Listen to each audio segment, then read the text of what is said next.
Siguro yung lahat ng bagay may pag-uumpisa at pagtatapos. So siguro yung previous natin ng alas 10 lang, dito lang muna siguro tayo pagtatapos.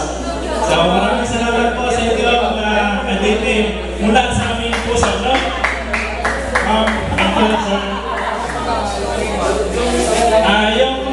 Yung mga second class, first class na walang mga masasakyan, sakay lang kayo dun sa 6-5, ihatid kayo dun sa gate.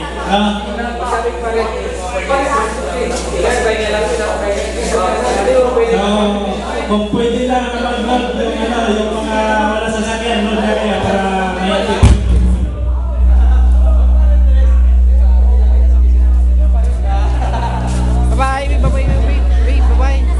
Uy, mag-wave niyan kayo ng baway. Babay na, babay na. Babay na po. Dito, oh. Babay na kayo, uy. Meg, babay naman dito. Oh, madilim na.